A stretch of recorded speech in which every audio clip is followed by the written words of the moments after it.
Okay, welcome to VHS Bros. I'm Andrew. I'm Darren. Today we're going to be tackling the question, is I Know What You Did Last Summer the greatest 4th of July film? No. But there are others. There are others. You got movies such as The Purge Election Year, a 90s movie called Uncle Sam, which I have not seen nor heard of prior to doing research for this. But now I want to watch it. Like and subscribe if you think we should review Uncle Sam.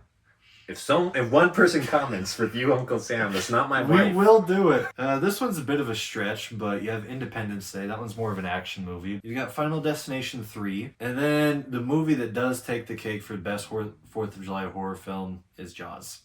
Mm-hmm. So the movie I Know What You Did Last Summer takes place on the 4th of July.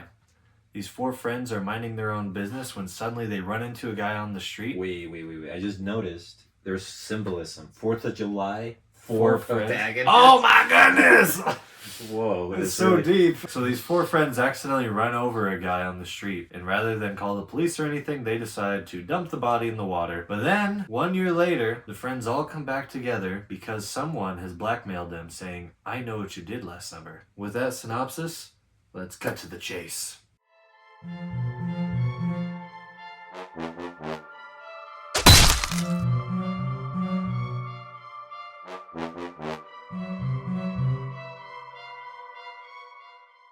For me, one of the highlights, I quite enjoyed the chase scenes in this one, especially the one with Sarah Michelle Gellar, where it's like almost 10 minutes where the fisherman is chasing her, and she's running through the streets, and then runs into the store, and then runs back out, only to be killed right before she finds a public place. It's some fun stuff. The set pieces look pretty nice. Like the sets, everything, like the place they filmed it. Must have been a real town, right? Like it wasn't like sets, huh? Feels very New England. Yeah. As someone from Rhode Island, I also appreciate that. Even though it was like a small town, it wasn't like that stereotypical small town thing where like everybody knows each other. I feel like in these movies, usually everybody knows each other. I liked the kills in this movie. Yeah. I've seen online some people really dog on this one because you don't have super creative kills. And I agree, there isn't a whole lot of variety to them. He usually just hooks someone and then drags them off. Yeah. But you still get a fair amount of blood. You still get some fun stuff. I especially like the first one where he hooks the dude under the jaw and drags him over the table and there's a trail of blood. I feel like the thing that most stood out in the whole movie was just following the characters and through their paranoia and then like trying to solve the mystery throughout. And even though I usually always never figure out who the killer is because I always kind of give up because I feel like it's either, like you were saying, like super obvious or like you're never gonna know. This was like the first time I was able to actually know who or solve like the mystery. At first I thought it'd be like, oh, maybe it's the sister of that dude they think they ran over, but then you kind of discover stuff in the film with the character and then it's like, okay, so I guess I figured it out when the character figured it out. I like the pacing of this movie. Yeah. I thought it progressed at a good pace. Even though I've seen it before, it still kept me engaged throughout the entire time. Like each scene progresses pretty quickly. And it didn't feel like it went too long or too short, especially being used to watching a lot of different slashers. A lot of times it's just kind of nothing happening. This movie actually felt like always something was happening. There was always something happening. Whenever something was irrelevant, it didn't linger on it too much at all. Right. Like the movie is really well made. Like the production values are good. Yeah, production values really well, and like the way it's filmed is really nice. What I do like about late '90s movies, it don't look like '80s movies, and they don't look like early 2000s movies. Well, I guess I don't know if they figure out the aesthetic, because like I don't know, no one thinks like, oh, this is so 2020. It just sort of accidentally falls into into what we think the '90s is, looking at it from a rear view window. Right. Or rear view window. I mean, That's a good movie. Is that a movie? Rear View Window? Is it? Yeah. That's a Hitchcock movie. You're talking about Rear Window. Oh, yes.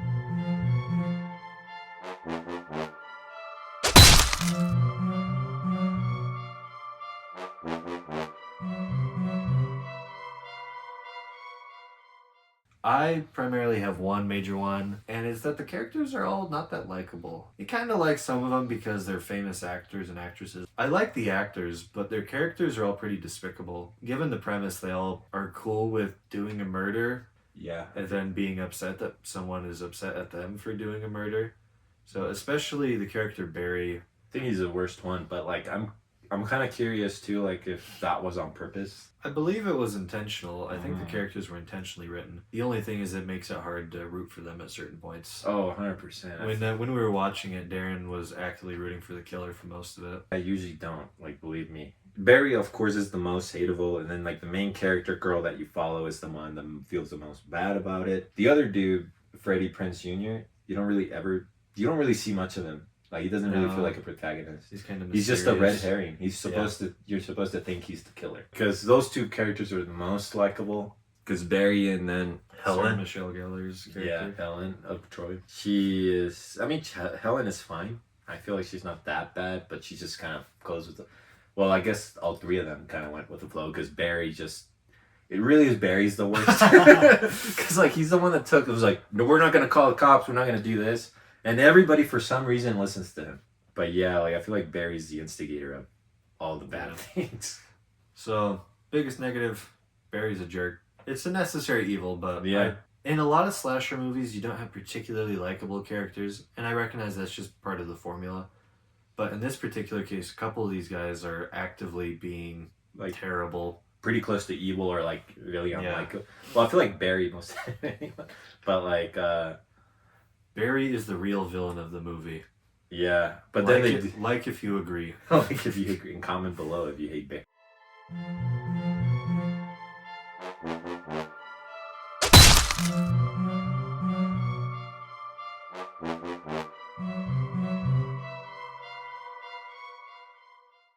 All right, so the reveals. Thinking back on like the reveal and everything, it pretty much like the movie wipes all like the evilness of the protagonist, other than Barry, by admitting like that the one they didn't end up killing anybody because the dude that they ran over was the killer and he wasn't dead. They find out. So at the start of the movie, they run over the guy. They think they killed a guy named David Egan because he washes ashore a couple weeks later. Yeah. Then, towards the end of the movie, Julie finds out that David wasn't the guy they ran over. They actually ran over a guy named Ben Willis, who had gone to murder David because David had run over his daughter. So Ben Willis was a killer before they ran him over, and he just decided to continue his murdering streak with these guys. So therefore, they are innocent. And now, what I'm curious about, thinking back, Sissy was the name of the sister, right? Was it Mhm. Sissy? I don't remember. If it was Sissy, what the heck were her parents thinking? The movie moves on. You Yeah. never see that character again. The Sissy character. She's not even in the sequel. Yeah, I was gonna ask. I feel like she should. Nope. Dang, maybe the writer didn't care about that. There's kind of a interesting progression to get to the reveal of who the killer is. I was overall positive on it, but I still felt like it was a little convoluted to get there. It does fall into a bit into that category of, oh, I was never going to guess that because I didn't have that piece of information. But it does it in a way that's more satisfying than most that try to pull that card. Because they mentioned the girl dying pretty early. Like when Yes. they're first Googling his name. Well, they don't Google, but whatever They Googled whatever David. magic. Yeah, but they did Google him, but they didn't use Google because Google Oh, didn't yes. exist. So they just used some magic movie website that showed every single article. I still don't know if that existed back then. All you boomers, tell us if that existed. It was kind It of didn't come out of foreshadowed. nowhere. Yeah. Which So is I what think I'm the used to. reason I think the reason it's satisfying is like you said, it still was reliant on the information they had found earlier. Yeah. It didn't just come out of nowhere, but it was still like I was never gonna guess that Susie's dad killed David. So obviously this David William guy that wrote this, or Kevin Williams, or Kevin Williams. John Williams. John Williams. Dude, he did a great job with this. He wrote Star Wars theme, and Harry Potter theme, and the Superman, and he wrote this movie and Scream. And he's 99 years old. Holy cow, this dude has a resume. But anyways, yeah, John Williams, I feel like he did a really good job with the script. Because it does, Really impressive. in that sense, because like if you think about it, like you finding it out with the main character at the same time as the main character is the ideal when you're writing a mystery. Yeah. You don't want the person watching to figure it out before the main characters or have no shot. Yeah. Which is usually, it's easier as a writer to do that. You have no shot at figuring this out. Then credit to John Williams there. I also feel like because it's the same guy who wrote Scream, the reveals in Scream are more satisfying than this one, so it feels like a little bit of a step back. Another mixed category for me is the killer himself. So the fisherman, aka Ben Willis, he's cool, he's fine, he's totally serviceable, but he's just not as iconic as a lot of other slasher villains. You know, when you watch the movie, he fits perfectly for the role, but you compare him against other people like Jason or Freddy or Ghostface, it's a little too simple of a look. Well, you know why? When he's wearing the slicker and the hat and the hook, I feel like that is pretty iconic in a very simple way. But then he's just a bloke. Like, he's just a guy. Yeah, in Like, the third act, he's it's- not in costume. So it makes sense. I feel like that's why. You don't think of Jason or Michael Myers as just a dude. Like, you do kind of think that of Scream, but that's kind of the thing with Scream. It always changes. But even then, like, his mask looks more yeah, iconic. that's true. He than- doesn't really have anything that you, other than the hook, I guess. Yeah. Anything that you could market. That's why there's no T-shirts of the fisherman. There's no Yeah, he's not as distinguishable. Funko of, Pops.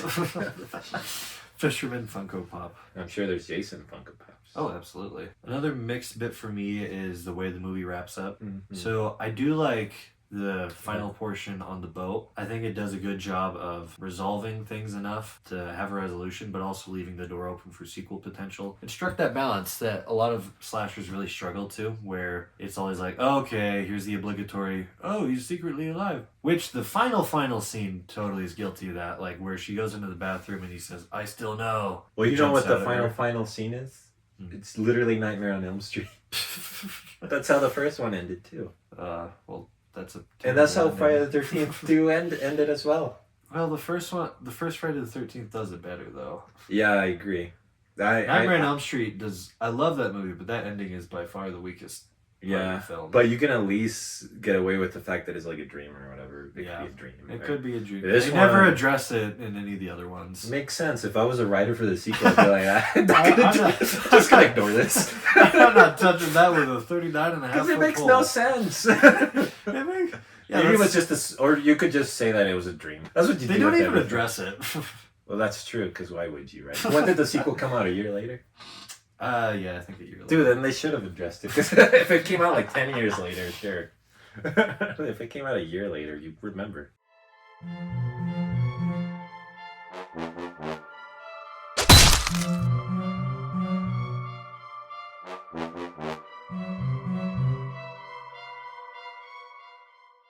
So we're going to address it with quality, overall entertainment value, and then just give an overall score balancing the two. So out of 10 stars, I would probably give the quality of this a 7.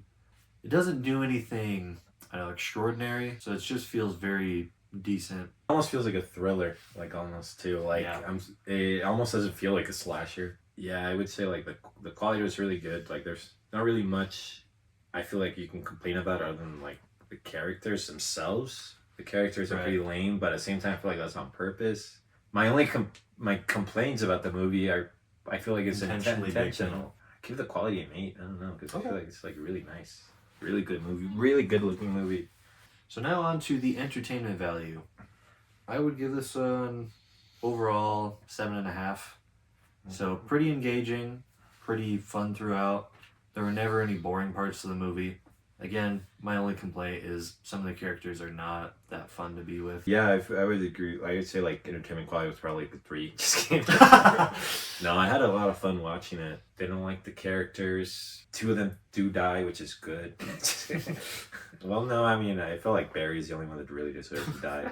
And he did die. So that gives it, I mean, I'd give it like an 8 again. So I'd say overall score for me then probably come out to, I guess this doesn't really math, but I'd give it a 7.5. Yeah, I'll give it I'll give it a 4. After all the 7s, it averages to 4. 4 out of 3. 4 out of 3.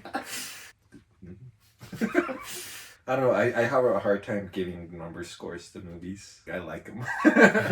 They're fun. But just overall positive. Yeah, we're all positive. I'm probably not. I don't know. I'm curious if I'll ever be negative in these. If you think I'll be negative in these, comment below. Oh, you will be negative once we reach some of these sequels. Oh, yeah. Or, well, if you want us to watch them and review them, comment below. Okay, well, thank you so much for watching. Be sure to like and subscribe, and we'll see you next time. Happy 4th of July, Julie.